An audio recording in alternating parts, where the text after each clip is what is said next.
What's up guys, iOS Help here, and Apple officially released iOS 10 worldwide a few days ago. And I'm sure a lot of you guys were enjoying the new software, but if you can get better battery life from the software, would you? Well, in this video, I'm going to show you all my tips and tricks that allow me to get an additional hour or 2 hours in some cases of my battery life on my device running iOS 10. So let me go ahead and show you some of the tricks and tips to help you improve the battery life on your iPhone. The first section you want to look into is the settings and the privacy section.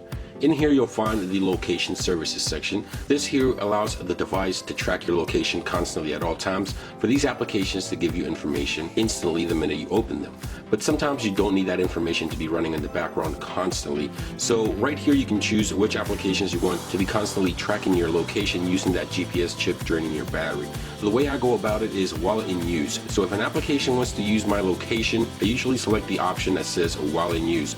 Now applications like weather are constantly tracking your location. For those I put never. You can still check your weather when you go inside of the weather's application, but it won't be running in the background taking up all your battery life by tracking you constantly. Right here you have additional options that you can go ahead and turn on or off depending on the applications you have installed on your device. For example, the App Store here, I only have it while in use. This will only track my location using GPS while the application is open. Below that you have the system services. This section here also has a lot of options that you might want to turn off. So for example, I usually turn off location-based suggestions. I don't use that often for maps, so I turn it off. Location-based Apple ads, I don't want ads based on my location. Down here you have diagnostic usage. All these I would turn off if you're not an Apple developer. This is constantly sending Apple diagnostic information, but as you see here the triangle, that means it's constantly sending your location. Right above that you have the frequent location. This section here I always turn off.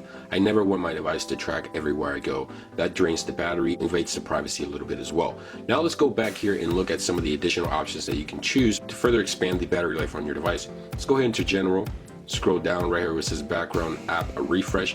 This section here allows each application to constantly be running in the background. So for example, the Apple Store is constantly updating. So when I launch the app, I get the latest information about the application and what's happening. I don't normally want all my applications to do this, so I can toggle those individually. Again, by turning these off, you get better battery and better performance from your device as well. I typically turn everything off. I only want my applications to refresh when I launch them. I don't want them to be running in the background at all times. I don't really need that. Now, some of the typical and normal things you want to keep in mind is if you're not using your Bluetooth, just go ahead and turn off Bluetooth. If you're not using Wi-Fi, you're out on a road trip or something, turn off the Wi-Fi. Those things are constantly tracking to try to connect. So if you turn those off while you're not going to be using them for a while, it really helps improve the battery usage on your device as well. Another section you might want to consider looking at is the iTunes Store. In this section here, you have the automatic download music, apps, books, and updates. This section here is constantly tracking the App Store, the iTunes Store, the iBook Store in order to download the latest updates for your music, for your apps, and things like that.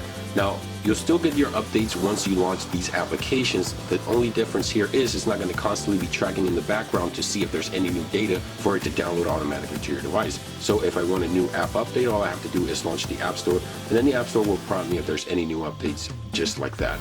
But if there isn't any new updates, it's not going to constantly be tracking in the background, again, preserving your battery and improving the performance on your device as well. Another section I typically turn off is the Hey Siri option.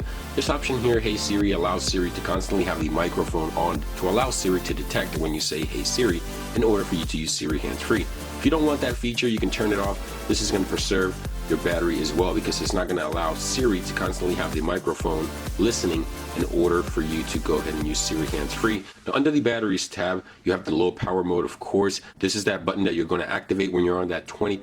It's going to help you improve your battery performance. Right below that, you have your latest 24 hours of battery consumption individually by application. You also have your 7-day. You can sort through and see which applications are using the most battery. Now, two additional options that I look into sometimes is the handoff option. This option here is constantly tracking other devices around you, whether it's your Mac, your iPad, your iPods, in order to hand off any task that you might be doing on your iPhone to be transferred over to those devices. It's very useful if you have other Apple devices, but if you don't, you can turn this off and it will no longer track other devices around you in order to hand off those tasks to those devices. And the last option I want to share with you guys is the new Rise to Wake option. This Rise to Wake option is very self-explanatory. If you put your device to sleep, bring up the screen like that, the device will turn on the display. It's constantly using the proximity sensor and the gyroscope built into the device in order to give you that rise to wake option. Now this is only available on the iPhone SE, iPhone 6s, 6s Plus, 7 and 7 Plus. That option is one of those that you can also toggle off if you wish to do so. But anyway guys, this about brings an end to this video. Hope you guys enjoyed.